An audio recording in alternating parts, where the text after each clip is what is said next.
was born October 25th, 1955 in Chattanooga, Tennessee. The Tennessee boys turned him in to a Colorado man after he came here from Tennessee. He came to Crested Butte in 1976. He was one of the first people I met, along with the amazing Tennessee boys. I have to say that in those first years when we got to Crested Butte, I got here in 75, it was like 13-1 men to women. And so it was a pretty cool thing to move into this town. But I will tell you that of all the early days, the Tennessee boys were the ones that really meant so much to me. They were handsome, they were athletic, they were fun, they were a little mischievous, and they were also total Southern gentlemen. And I think there's 8 or 9 of you guys here, right? I never counted. I saw a lot of them last night. But they really made a big difference in my early days here in Crested Butte. I got fortunate enough that I got to go to the Ocoee one time and meet up with a lot of the boys. So that was great with a couple other friends here. But thanks to everybody. But Teddy was a Tennessee boy, true and true, all the time. And we were really so lucky and fortunate to have all these men come live here, and extremely lucky that Joe and Teddy stayed and made this their home for all these decades. Teddy and his newfound love, Linda, were on the ski patrol, they guided rivers, and they started Evans Construction. He was a full-time ski patroller for 28 years, and in the summer months, he ran his stucco contracting business. One of the most important things I found that Teddy did was he taught kids about the natural world, and particularly archery, at the CB school. I knew he did it some, but I didn't realize he did it over 20 years. He would go to the school and help the kids learn about archery and safety in the woods and how to be a hunter, which we knew he loved totally. He was usually at the Jake's event in Gunnison doing just that, helping to spread the word of natural world and of hunting and of how to be a good safety person in the woods. He was ready to pass along his love and his knowledge of the outdoors constantly. He's so many great friends here today to honor him.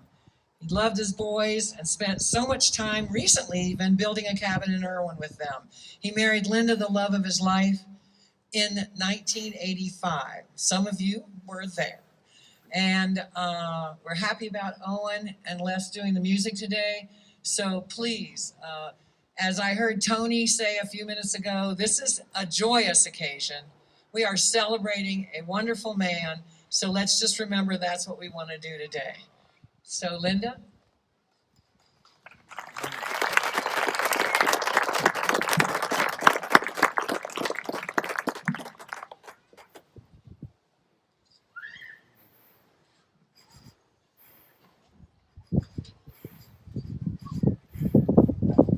Thank you, Flo. Here's a wonderful introduction of Teddy to somebody that knew him well. And we had a lot of fun throughout the years with Flo included, and it all started with me applying for a job at Sunburst Wilderness Outfitters in 1981, and so I was struck by the goodness of Teddy right from the start. He was just seemed like such a good guy, and couldn't understand how somebody from Tennessee could be such a good guy. But anyway, he was just kind of a Boy Scout kind of guy, and kind of lost my spot.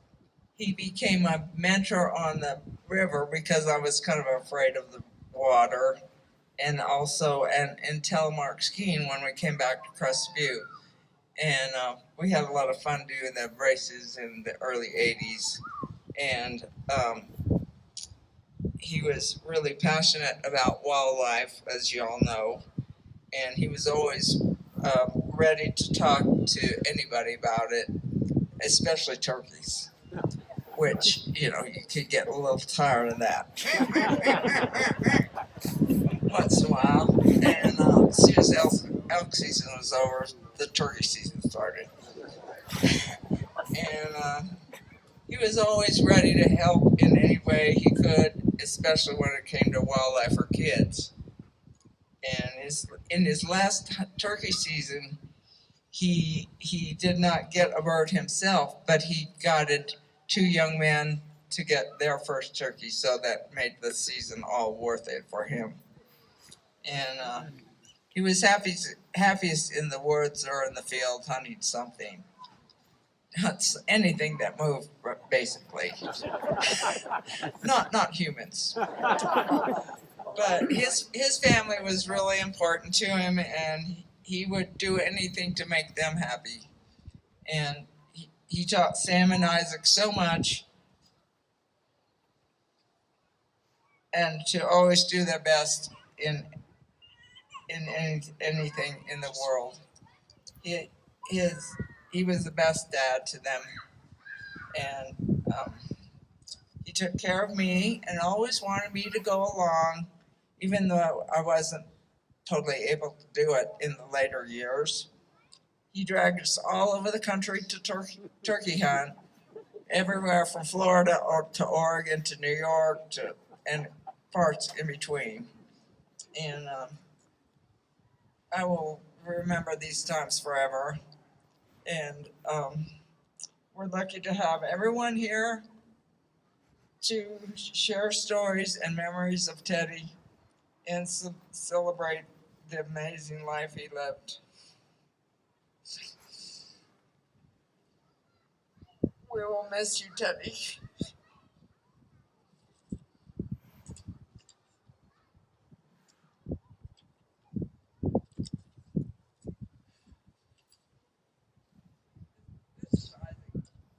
Hey everybody.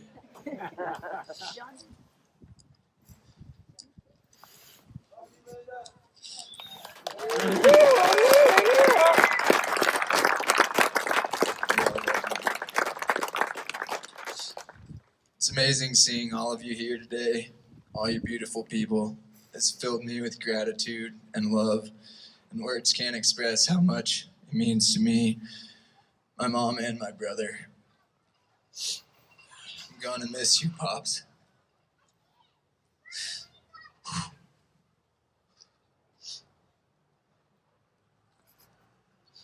Every day I'll carry you with me.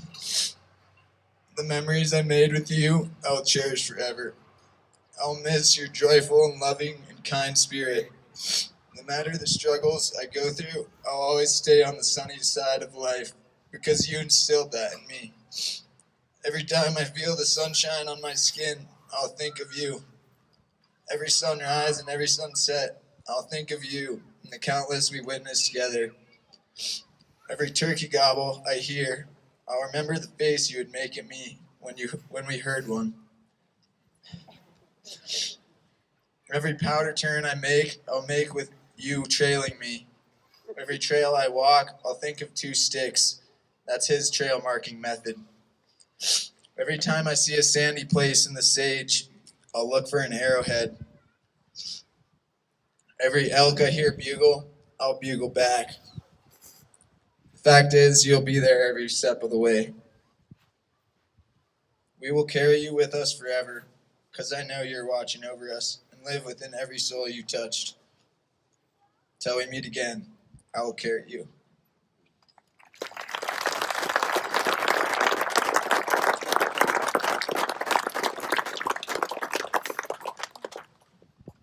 A little bit better and a little bit easier.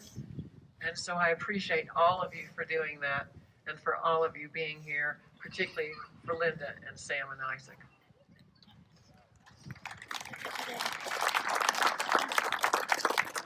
My name is Mark Hunt. I live in North Carolina with my wife, Kat, and we're some of those Tennessee boys and girls, I suppose, that have made the trip out. And this will be from a friend's perspective. I've known Teddy since kindergarten. And I want to talk about Teddy's gifts to us as friends and as a community. And Isaac Sam, Linda, thank you so much. It takes a little courage to do what you guys have done, and that's at the heart of it. I want to talk a little bit about Teddy's ability and commitment to seizing the day, to not postponing joy. I was a junior in high school, giving Teddy a ride home from school, which was 1,000 feet downhill from where he and I lived. We were all headed home. He's halfway through the trip up Lookout Mountain. He said, "Stop, Mark." And I stopped the car, and he got out and he said, "I'm going to boulder hop from here to my house. 500 feet of elevation to go." And I'm like, WTF, you know. I was going to go home and probably watch TV and eat Raisin Bran and do my homework or something. I said, that dude knows how to live life.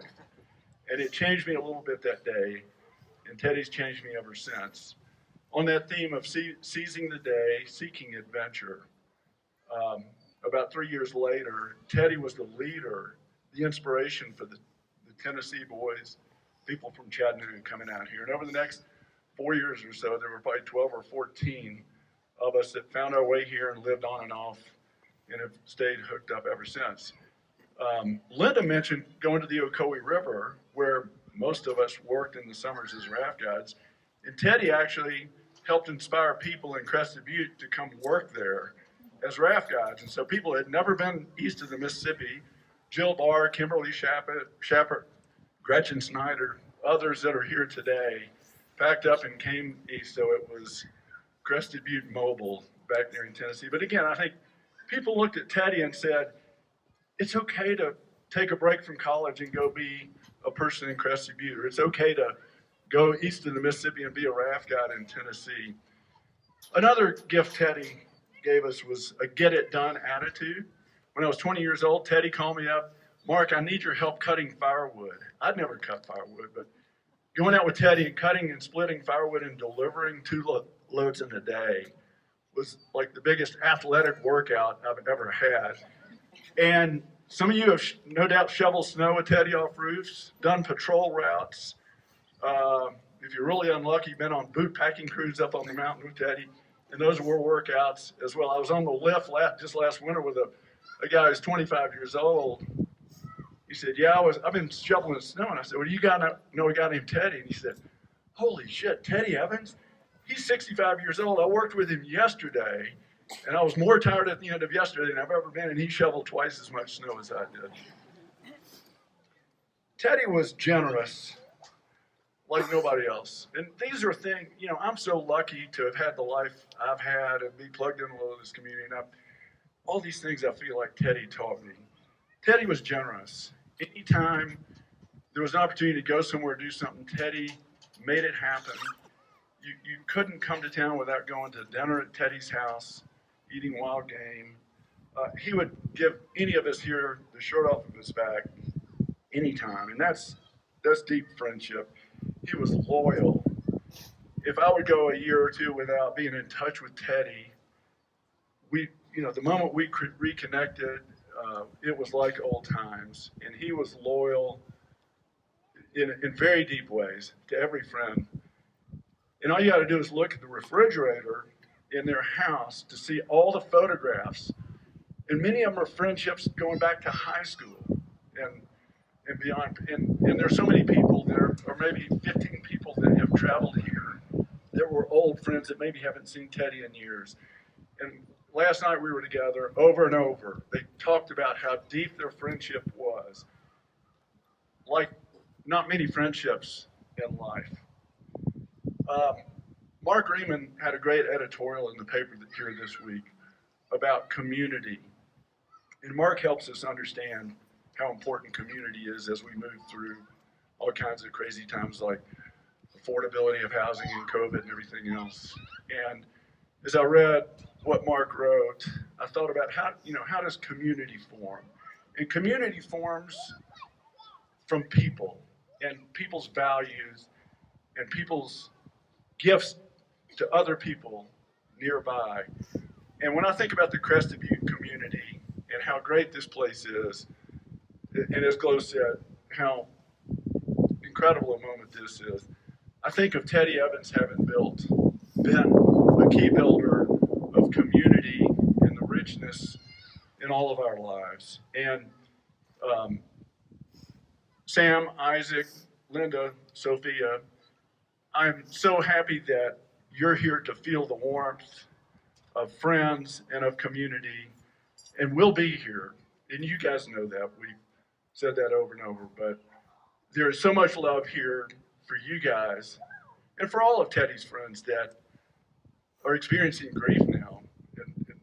And grief is just something to be with, I think, and be with grief, embrace grief, and it's easier to do that when we are among people that we love and love us. So, like you, I'm going to miss Teddy a lot. And it's just too easy to reflect on these things. As I think Sam said, when maybe it's a little beyond time, I wish I could hug Teddy like all you guys do. So, with that, thank you. I'm going to hand this over to.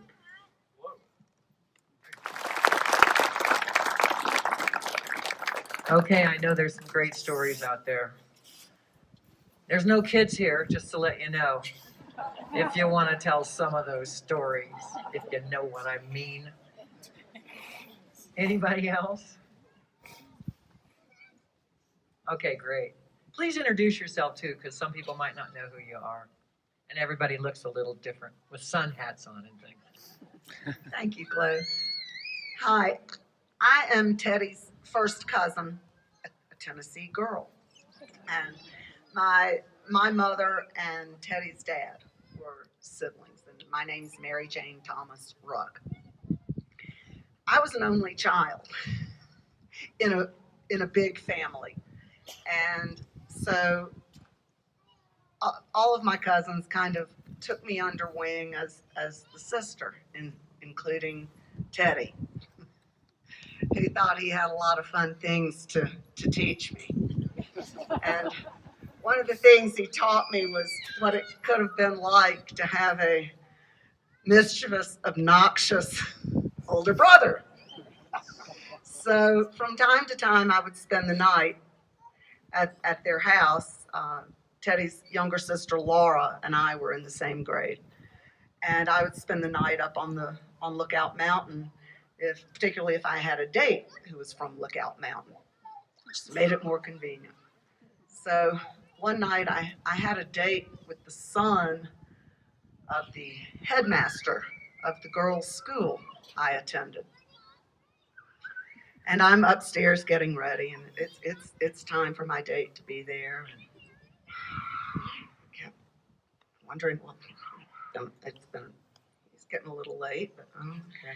What I didn't know was what was going on outside the front door. Teddy had left the house quite a bit earlier in the day, and we didn't think anything about that. But what Teddy had been up to was gearing up to greet my date. He donned full camo gear. I can't remember if it was a balaclava or what, some headgear, and he got his shotgun. And he hid in the bushes by the front door, lying in wait, ever the predator, Ted. And so when my date got up the first step ready to ring the doorbell, Teddy sprang out of the bushes, scared the poor guy half to death, held him at gunpoint, unloaded, I think, and demanded to know why he was there. So, fortunately, my date had a sense of humor and went along with it, and they finally rang the doorbell, and I went down, and I opened the door to Teddy, still holding my date at gunpoint with that big shit-eating mischievous grin on his face. So he managed to be a big brother to a lot of us. and I sure am going to miss him. He was a cousin who, despite all the mischief and the silliness and the bravado, showed my mom, his aunt, a lot of love over the years, and especially in her elderly years when her siblings were gone and her friends were dying off. And there was always a letter from Teddy and Linda coming with pictures of the boys and news of what was going on in their lives. And it really made a difference to Mom. She died at age 98 in May, and Teddy cried on the phone with me. He, like his boys, aren't afraid to show tears. And he cried because he couldn't come. And I just know my mama is there taking him under wing, and no telling what kind of hijinks they're up to, because they were cut from the same cloth. Thank y'all.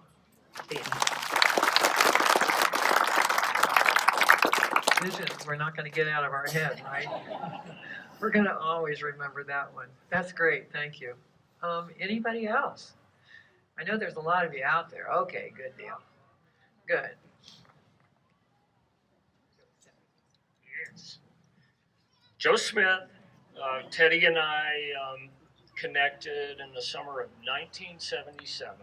I had just graduated from college, and my dream was to move to Colorado. So one night I was out, and I ran into Teddy, and after 2 beers, I was moving to Crested Butte. He had this big green truck. He had this big green truck, and he had built a camper on the back of this truck, out of 2x4s and plywood. It was probably weighed 1,000 pounds, and it was a half-quarter ton truck, but I think he had to do some, spring work on the back to support this camper. But in July of 1977, we loaded our stuff on that truck, and we drove to Crested Butte.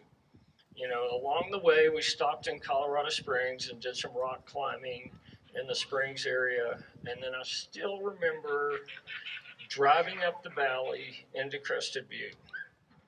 First time you see Paradise Divide, it's pretty amazing. But we pulled into Crested Butte, and the first stop was the grub stake. So we went, and of course the grub stake in the summer of 1977, there was a true cast of characters in that place, and I assume some of the people are probably here today, that were in the bar that day. But, we had a couple of beers, and then we moved up Kevlar Pass, set up camp, and that summer we cut firewood and sold it to the condos, and that's how we made money that summer. Then, as the fall came, we moved on to Sopris, and there was all the people that I became close friends with. Some of them are still in Crested Butte today. But, moving to Crested Butte was a life-changing event for me, and after 44 years, I'm still here, and I have a lot to thank for my life in Crested Butte, and my friendship with Teddy was one of the great moments and the great experiences in my life. And I'm going to really miss him. He was a great guy and a great friend. And his family and my family have spent a lot of time together over the years. And unfortunately, he had a lot of life left to live. And I'm going to miss out on him not being here and the experiences that we had, And Sam, Isaac, and Linda, I just want you to know that, I'm just really going to miss Teddy and the times that we had together. I know we'll continue to have lots of good times together. But Teddy was a good man, and I know every one of us that are here today are truly going to miss this guy. All right, thank you.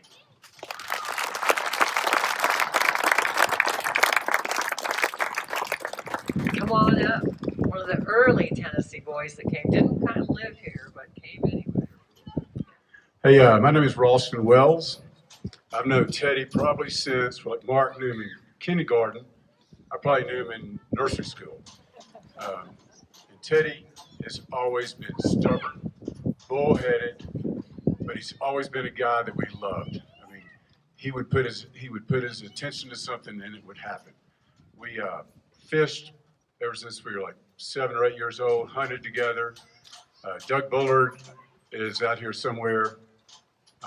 We came out here to Crested Butte in 1975 with Teddy. It's first Teddy and Doug and someone else, and then they dropped out, and I heard about it. I said, I want to come with you guys. I want to come with you guys. So we built this trailer on the back that Joe was talking about, on the back of Teddy's truck, probably 1,000-pound trailer. And I asked Doug today, I said, whose idea was it to go to Crested Butte? And he goes, I think it was Teddy's. So I jumped on the back wagon. I was lucky to come out here. It took us a month to get out here. We camped on the river over here, fished in the river. We tried to climb the mountain, just crazy kids without any water. You know, tennis shoes on. We almost made it to the top, and the sun started going down. We got real cold, and we said, we're crazy. We're dumb. We got to get back down. So we made it back down about dark time. But we all got jobs at the Crested Butte Lodge, and Teddy was always a leader. He was always the guy in front. He was the guy you could follow. He's the guy you could follow behind and trust, and I'm just going to miss him. I came out to his wedding. I saw him a couple times since then, been out here skiing, and he's just going to be missed, and I'm going to miss him. So Sam and Isaac and Linda, you know, my heart goes out to you, and if I can do anything, or I guess anybody can do anything, we're all here for you. So appreciate it. Think about, and I tell people when I travel, how many people in this world, in this life, have friends, and lots of them that they've known for 40 plus years. We are so blessed and so fortunate. And I look around, I got the best seat in the house, I have to tell you, because I can look around and watch all you guys smiling and reacting to these beautiful comments that people are making. But to know that we've known people for 40 plus years, it's a gift. And it's how much we have cared about being here, because it always hasn't been easy to make a life here with the 3 or 4 jobs we had to do and everything that we've had to overcome. I mean, you know, I'm pretty sick of shoveling snow. Just telling you young boys, if you ever want to come by my house and shovel some snow. But nonetheless, Teddy is a longtime, dear friend like Linda and I were talking about. Very important to a lot of people. And I do have to say, I'm seeing some people who don't leave their house, that I'm seeing back in the exterior there, that I'm really proud of that you came, because it just shows how important Teddy is to you. So who's next? All right.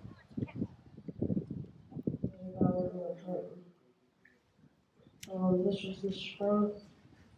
We were out in the woods after a good, long, arduous day of walking, carrying our shotguns, all our heavy stuff. He's still going. He's like, oh, come on, you tired? Day's not over yet. It ends at sundown.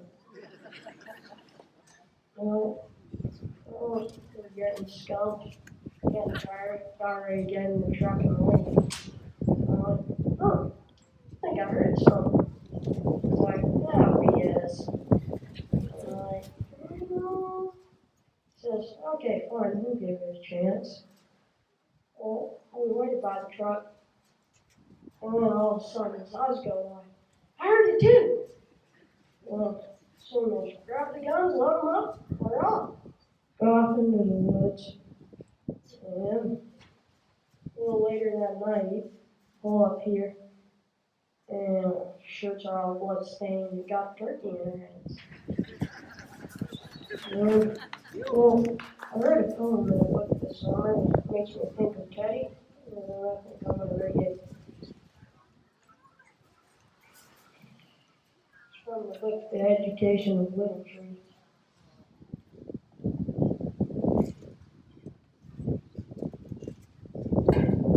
Sailing through the mountains in the winter's evening sun, walking through the patterns on the trail, sloping towards the cabin, bent on the turkey run, is a heaven of jerky as well. Watch along the mountain rim and see the morning bird. Listen to the wind song through the tree. Feel the lights that spring from Monowah the earth, and you'll know the way of all the Cherokee. Know the death in life is here, with every breaking day. At one without the other cannot be. Learn the wisdom of Monowah, and then you'll know the way and touch the soul of all the Cherokee. Thank you. Anybody else? Okay, thank you. Yeah, can't be me yet. Bill Nation, just like you said, that's about things to follow there. So it's funny that I'm Bill. I met Teddy in 8th grade from Chattanooga, Tennessee. With Ross and Doug Bullard, Mark, and we hit it off right away. We were hunting for camping. That's what we did. I followed him in hunting, wasn't a hunter, but I just loved his energy all the time. I came out here a few times. I came to the wedding. When Austin called me, when he passed, my first reaction was I cried and I cried.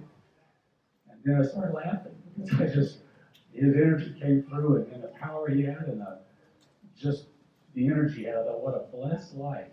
What a blessed life that he had. He left early, but the bond with he and Linda, I always admired that, the power that is. And his sons get those Christmas cards every year, the long written pieces. And, I got much else, but it's what a turnout for a town. I mean, you tell me.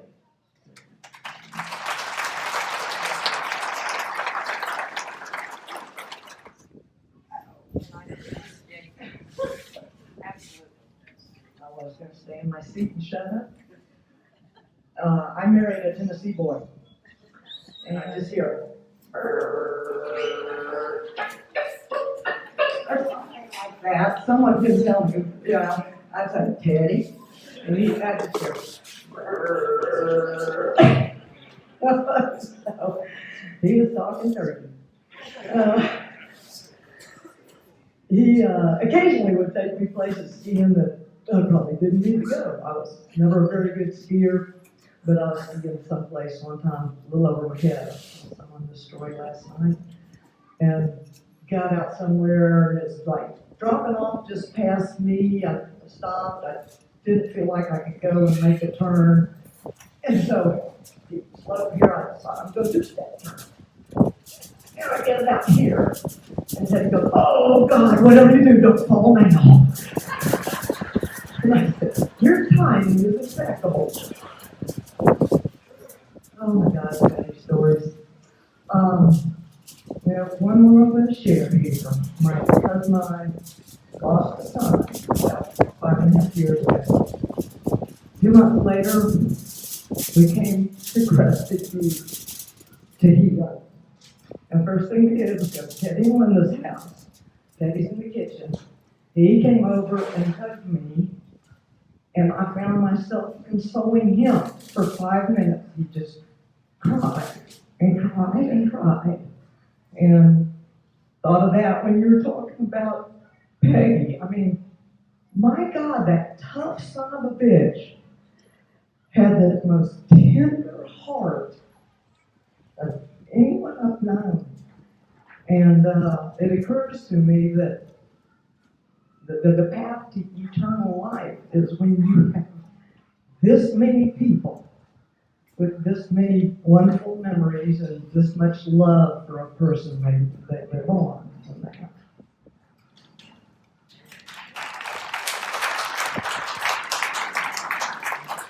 Living on is what we need to be doing, but with great memories. Mr. Teddy looks like always coming up and without Bill. That's okay. You guys are going to get tired of Tennessee stories because there's a lot of them. But, I'm one of those Tennesseans, and I wanted out in 1977 as a part of this crowd. I came here and I lived with Massman over there and Teddy, and we had a good time. And so I did, and we lived here, and it was such a good time. I had further acceptance into graduate school and all, but we had a big time. And I want to tell a story about Teddy. You know, I had no idea how to ski. I was a Tennessee guy. You know, although I'll back up for a minute because before I came out here, he said, well, strap this 60-pound pack on your back and take these 215 wooden skis and let's go out in the woods in North Carolina. And we did. We froze our ass off. And then we skied up to this fall. And that was the first time I ever tried to go downhill on skis through thick woods. And so anyway, I got out here and the ski area had not opened yet. And so he was trying to teach me how to ski. So if all you locals who can picture the intersection of the Irwin Road and Kepler Pass, where that pass splits like that, if you can imagine the hillside up above the Kepler Road, Teddy named it the Bomb Bowl. And we went up there before the ski area was going to open up, and he was going to teach me how to ski. And so again, you know, I didn't know what I was doing, but Sam, you said he did it, and he did things well, and so Teddy said, well, let's build a ramp. And we're going to jump over the Kepler Pass Road, and we're going to land on the downhill side like a Galande kind of thing, you know? And I'm going, well, you know, I don't know how to ski. And so anyway, we worked all day, and we got this killer ramp going, and Teddy was first. And you know, how tall was Teddy, Sam? 5'8", 5'9", 5'7"? He had a set of 212 Alpine skis, and he backed all the way back up that hill, and he let it rip. And he hit that ramp, and he jumped right over the road like he was supposed to do, and he kept going, and he missed the downhill side, and he landed in the flats, and face planted and ripped the bindings right out of the ski. You know, but he went for a lot of gusto, and I'll tell a stubborn story about Teddy. I agree with you, Ralston. He could be. And so I was one of those guys that also cut firewood for a living. And we were, I don't remember where we were, but he parked his truck and we built these big sideboards. We cut a couple cords of wood and bring it home in rounds. And we would do that day after day. And so we were sitting uphill. The road's down here, the truck's down there on the road. And I go, you know, Teddy, I think that tree's going to fall in the truck. And he said, no, it's not going to fall in the truck. I said, it could fall in the truck. You know, and he says, no, it's going to land on this branch and it's going to roll right over here and fall. And he was right. It landed on the branch, but the branch broke. And it slammed onto his truck and just spanked the sideboards, trashed them and all, and then he went home. He was pretty unhappy about that. I got a lot of other stories, but I'm not going to tell them. I just got to say that I'm really grateful to have been able to know Ted because he changed the trajectory of my life. And to be here and be a part of this is because of him. And I've been able to come here since 1977 and met my wife here and had a family, and our families became best friends. And we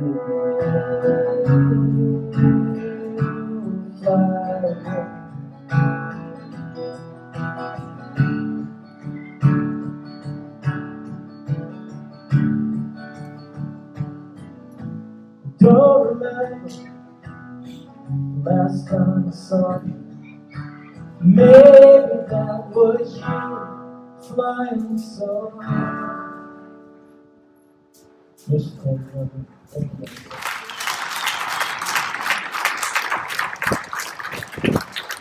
Thanks, Bill. That was so beautiful. I'm just going to jump on board a couple of things that Bill said and something that Kat said. I can't even tell you how many patrollers and how many Tennessee boys have offered to help make things happen.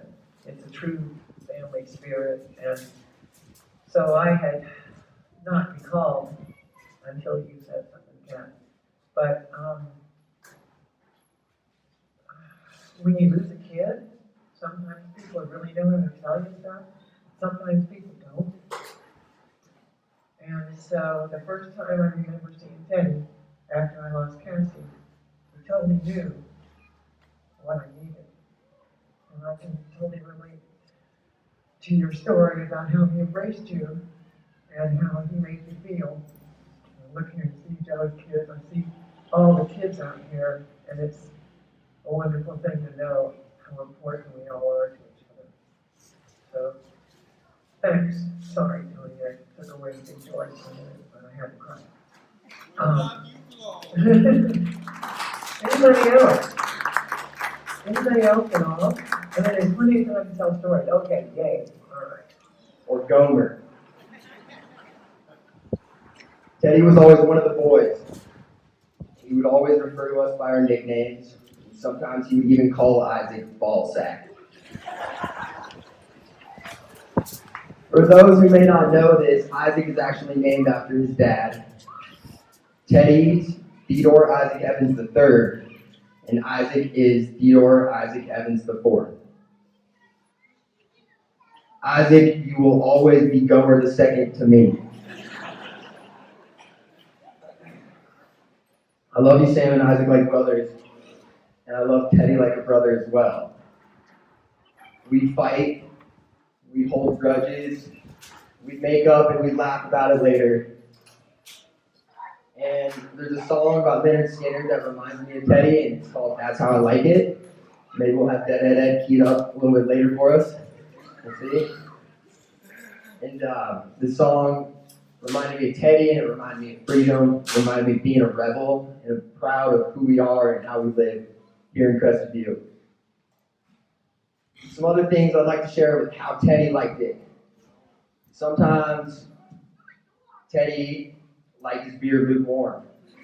And he would get us to Sierra Nevada and say, there's a pork chop in the bottle in the truck side. And we survived off these pork chops. Teddy liked it when he was with his family. And he liked it when he was in the woods. And he liked it when it was steep and deep. And he liked it when the magic was in the air. He liked it when the boys were on the ice or the snow or the field or the job. And he liked to pull the boys off the field or the job to go turkey hunting. This often resulted in Isaac or Sam on the bench. This Teddy did not like.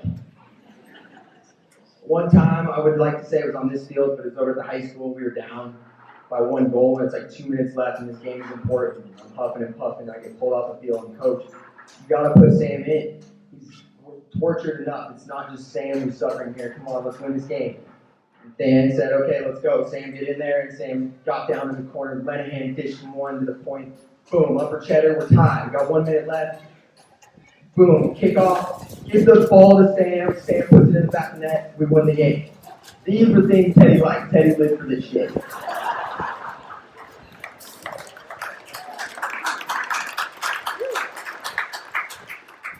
Teddy loves his family, Teddy loves the woods, Teddy loves his friends, and he loves sharing the magic with those blessed enough to hang with birdshot. He loved to share his passion for bow hunting. And he, more than anybody else, put a bow in my hands and taught me how to use it. And he taught me to use it with respect, humility, and love. And no matter what you do in life, you always work hard so that when the opportunity comes, you can step up and nail it. He taught me that there's a time machine in our backyard. And I don't think I'd still be in Crested Butte without the things that Teddy instilled in me, and to know that I could walk out into the woods that are right here surrounding us all over, and time no longer mattered, the world no longer mattered, nothing mattered, other than being a part of where we were in that very moment, being in the present and enjoying every moment about it. One time Teddy said, let's go out this evening, bud. I should blindfold you, but we're going to go to the honey hole and we're going to get them. And I was excited, and we pulled off, and we're at the truck, and he's saying, I think I hear somebody coming, get in the ditch, jump in the ditch. And I think the cops are coming or something, so I jump in the ditch, and I'm like, scrape my knees, and here comes Teddy, he jumps right next to me, and the car goes by, and I'm like, what was that? What was the deal, birdshot? Are we doing anything illegal? What's wrong? He's like, no, we're hunting. We don't want anybody to let them know that we're hunting here. He's like, all right. So forever on, like, when I'm hunting and I hear a car, I hide in the bushes, or if I see a hunter, I hide in the bushes. I don't want to talk to them. I want to let them know we're hunting there. So this evening we hiked up, and it was straight up the mountain. We're huffing and puffing. Teddy's strong, even though he's an old goat. And, like, you try to follow Isaac or Sam up the mountain, you'll never keep up with them. Isaac's the only one who maybe like stick around and wait for you to catch up. But we get up there and birdshot says, all right, we're kind of in the zone and make some calls and we'll slow down. Let me just switch my shirt. And he pulls out his Ziploc baggie with his shirt that's got like sage and all sorts of local shrubbery in it, and it's scentless. And he's like, where's yours? And I was like, I don't know. He goes, what the hell? And I was like, I don't know all the tricks of the trade yet, Gomer. I'm still learning, sorry. And he puts his other sweaty shirt in his Ziploc, seals it up, we're scent free, we're ready to rock. We're creeping in, and it starts to rain on us, so we bunker down and we get out the bullet. For those you know. It's like a bullet pipe. We're smoking weed, and it's made out of like 2 casings. And sorry, that sounded bad. First, I was like, whoa. But anyway, we get under the what do they call those blankets? Survival blankets. Yeah, a little silver blanket, and we're sitting under there, and it's raining on us pretty good. It's like getting dark, and I'm looking at Teddy, and I'm like, "We gonna get out of here, bud?" He kind of raises his eyebrows and looks at me and shakes his head, and I should have known better. Of course, we're not going anywhere. And sure enough, here come the elk, and they start chirping, and it's just like complete magic. And I'll never forget that moment and that night with Teddy. And I'm so grateful to still go out there with the boys and still try to harness that magic and use the things that Teddy taught us to find that magic and to stay in that magic, because that time machine was where we could go to escape, and he wasn't leaving it. He didn't like the rest of what was going on. The time machine was great. It was beautiful in the woods. So, long story short, got dark. We didn't have a chance at the elk.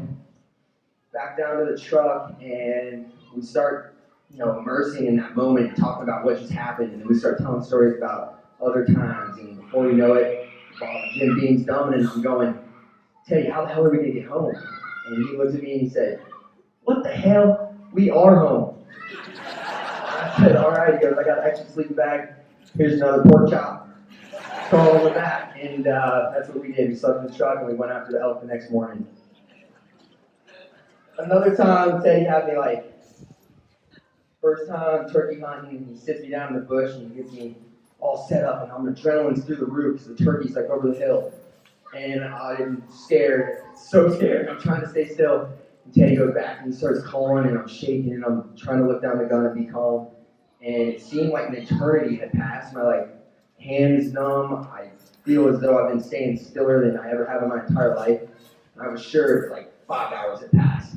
And I go back, and maybe it's 3, and I get to 10, and he just looks at me and he goes, what the hell? And that was a common theme between Teddy and I. Couldn't quite not understand why I couldn't get it. Birdshot was a conservationist, and he made conservationists out of all of those that are close to him. When he finds an opportunity to gain access to public lands or to protect or acquire public lands, Teddy was the first one to jump on it. When I saw him volunteer for the Rocky Mountain Elk Foundation several years in a row, that was one of the happiest times I'd ever see Teddy. He had a big smile on his face, and he was so excited to know that we were there, being a part of giving back and doing something. Comes out on the ice, and my son Decker's eyes got so huge, and he's like, oh my God, Santa skates?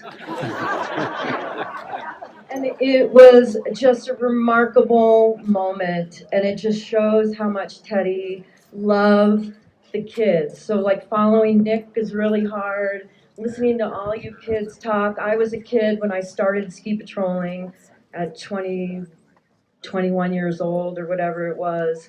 And, the ski patrol is a family. As much as we're an ornery group, but we're a family.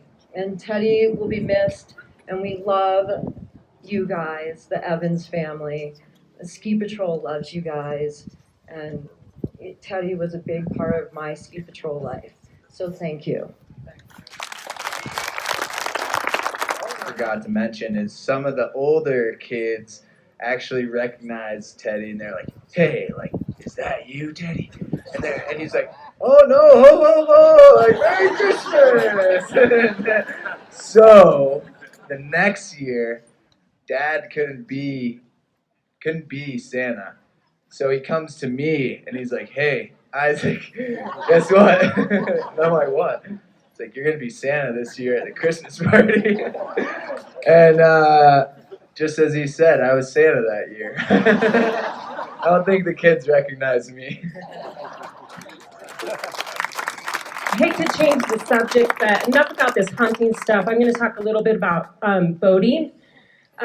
So I moved to town to be a ski bum, but I was also an up-and-coming kind of kayaker, and I was lucky to meet Linda and Teddy.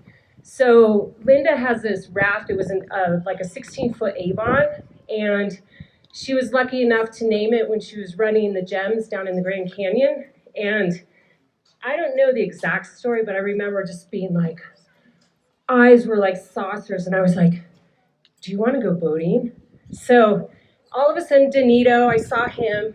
Danito, Teddy, I suckered them into bringing Ruby, is the name of the raft. We go down Westwater, so because I was a kayaker, I was like, who owns a raft? We need to go do this Westwater thing. So we get into Westwater, and Teddy shows up to put in. He has this huge boat. I mean, boating's come a long way, but when your boat is like 14 feet long and it's fiberglass and you're using blow-up wine bags as your float bags, and you have this huge paddle, and it's long and it has these steel-tipped ends, and the blades are square. I'm like, man, did you invent this sport or what?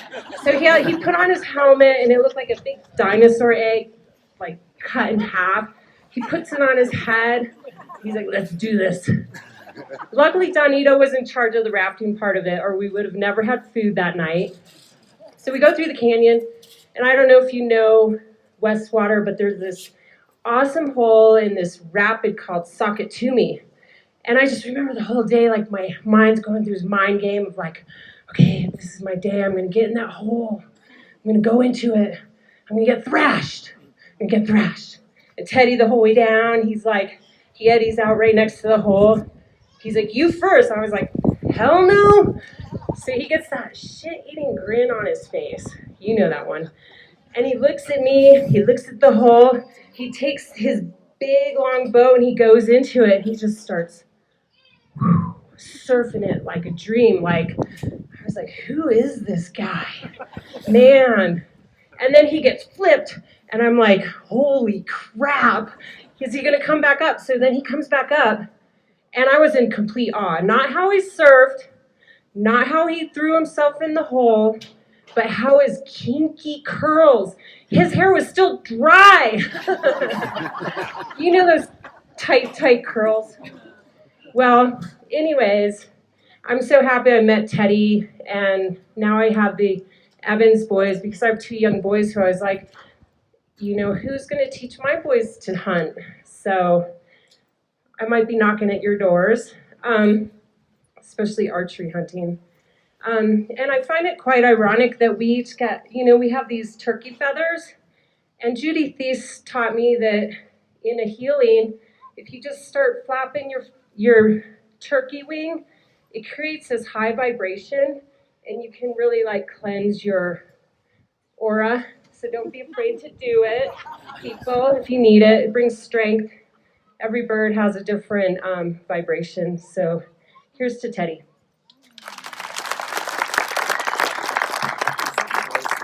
I didn't have to use the microphone, but I'm going to be short and sweet. I was a neighbor growing up with the Evans boys. Teddy taught me how to be a boy, and he taught me about archery and about bows and how to love animals and kill them.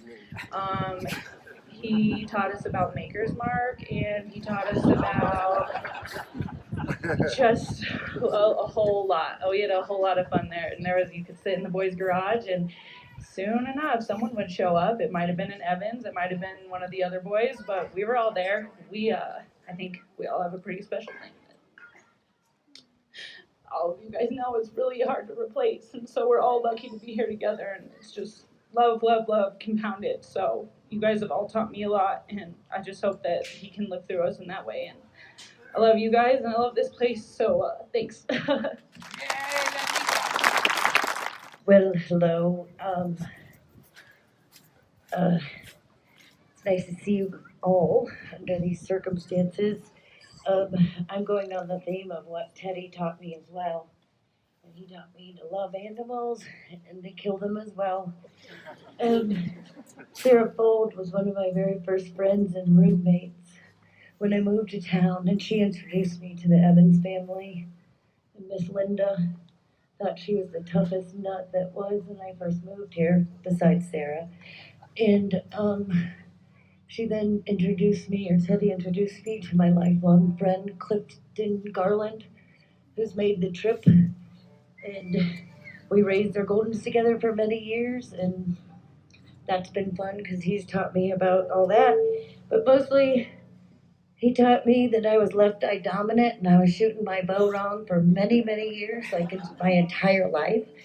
And he helped me buy one of my first bows, and still hasn't shot anything with that. So when I do, it will be for Teddy. Anybody else? Owen had this great song. Sure. This is different for me. I usually hide. And I got some Teddy stories, boating stories, that Linda and myself and some lucky people were able to get a Grand Canyon trip on a cancellation back in 1984. And it was not as big as 83, but the water was big. And I just remember, I don't know what, one of the scouted rapids, the kayakers went first. And we're up there getting ready to go. Linda's rowing her boat, I had my boat. And Teddy had worked his way up the rocks and was screaming and gyrating and jumping up and down to try to tell Linda where to go.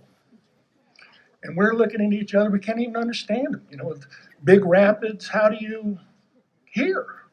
But he's, Teddy being Teddy, leaping up and down and pointing and gesturing. And Linda and I looked at each other and go, screw him, we're going to go our way. And we went our way and everything was fine. But just stubbornness of Teddy, he knows the way. I miss him, so it's going to be hard. Another little short snippet. I also turkey hunt. It's a disease. I looked out my window one spring and I see Teddy with a turkey leg attached to an arrow. And he's out there making tracks in the snow in front of my house. So I thought, good deal. Anyway, everybody, I miss Teddy. And I had a layover in San Jose, Costa Rica. And we flew all night to get there. And we're in the lobby. Obviously, we're flight crew because we're in our uniforms. And we were talking, let's go rafting. Yeah.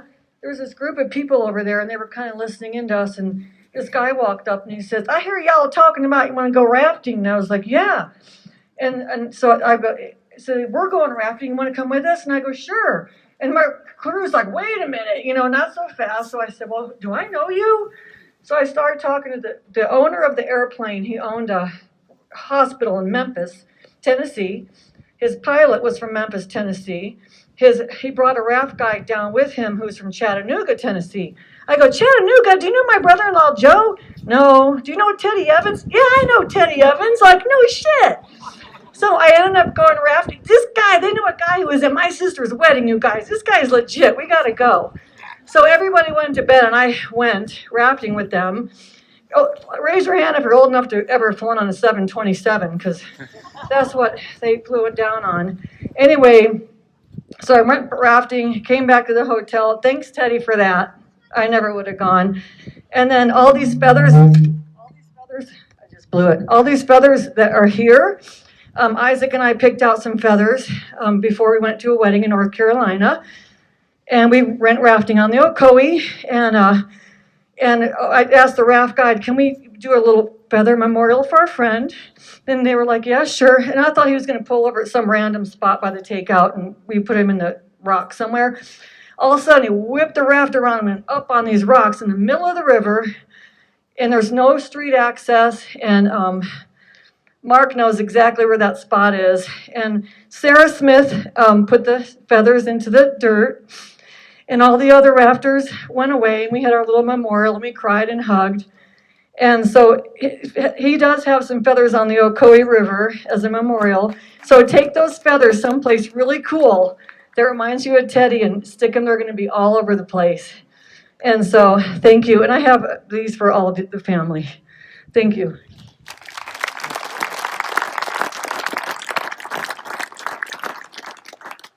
Hi, this will be really quick, but I had to tell it because it just summarizes Teddy. We didn't see eye to eye on a lot of things. So if we were going to talk more than half an hour, it had to be about the wild things. So we used to have a lot of pig roasts at our house, and the boys and Linda and Teddy would show up. And usually people would end up staying over, especially if they were driving from here, which these guys did. And there was a shed, and you can sleep in there. You could bring tents, or you could sleep out on the ground. You could sleep on the deck, wherever you felt. Well, everyone was. And the next morning I got up to go down the hill and feed the horses, and I just tiptoed around the bodies, and it was real quiet, and went down the hill. I don't know where the boys were sleeping or anybody, but I got down the bottom of the hill, and I'm dragging the wheelbarrow out, and I'm making a bunch of noise, and I bring it up to the hay pile. We didn't have a hay shed back then, and I reached over, and I whipped up the blue tarp, and I went, holy shit! And there's Teddy and Linda all curled up under there sleeping, and Teddy goes, what the hell? Well, I'll miss him. Another great vision. How about anybody else? I think it's about time to maybe wrap up. Okay, Burns, come on. Now we got to have some Irwin people coming up too, you know. We got to get all the little spots. Hi, everybody. I'm Craig. It's good to hear a lot of stories about Teddy from faraway places like Tennessee. And I've known Teddy for a long time. I was fortunate enough to meet his friend, Clifton Garland. Hopefully Clifton's here. And I met Clifton, and it wasn't long after I knew Teddy. And both those guys have become absolute mentors to me in my world. And I don't know where I'd be if I hadn't met those two guys. I never aspired to be a hunter, but I sat around and listened to those guys talk for a lot of years. I think Teddy told me a lot of his stories, a lot of his secrets. And then I finally used those successfully. So forever grateful for that. Wonderful person. Who knew that he was going to be such a mentor to me and so many people.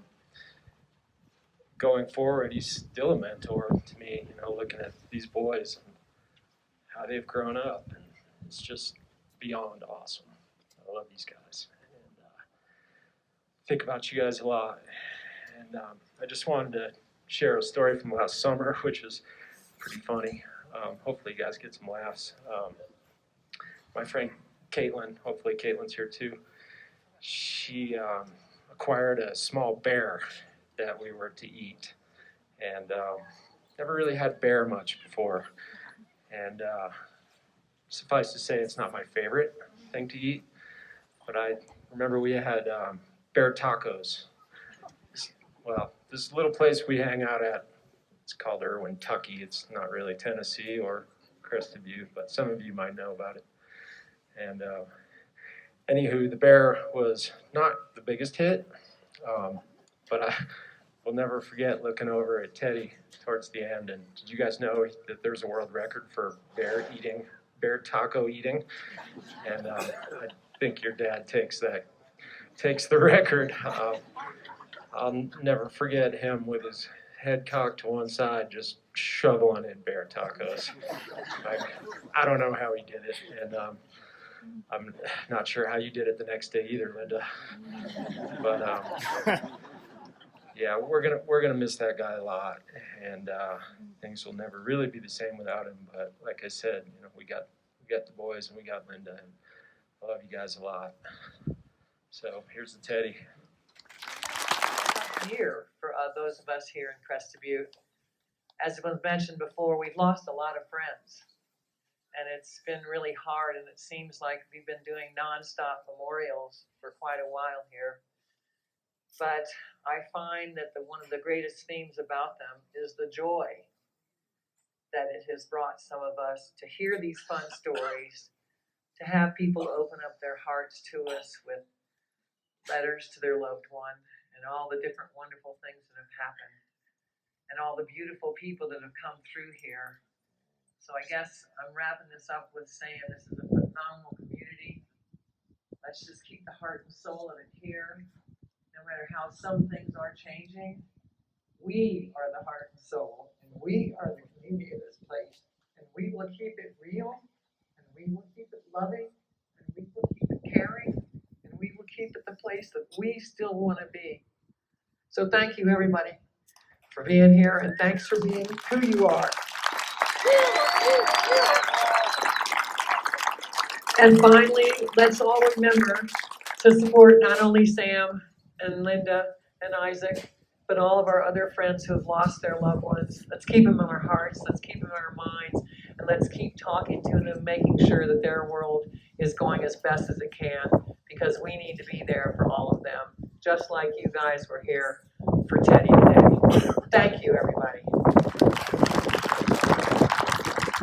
In closing, we thought it'd be nice to sing an old spiritual that really everyone knows this song. And it kind of picks up a little bit on that beautiful song that Bill Dow played. This is I'll Fly Away. Let's sing that for Teddy, and don't be bashful. Come on in, get close, and let's raise this big community voice together and sing this song, and then we'll eat.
All the people say,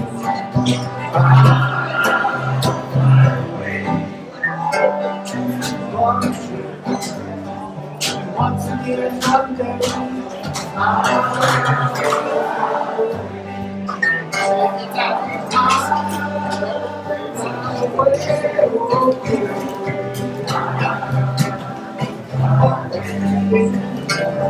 Daddy.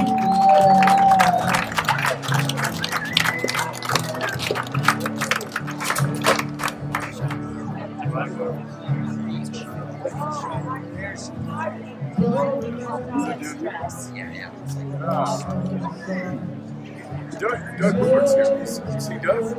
Remember Doug?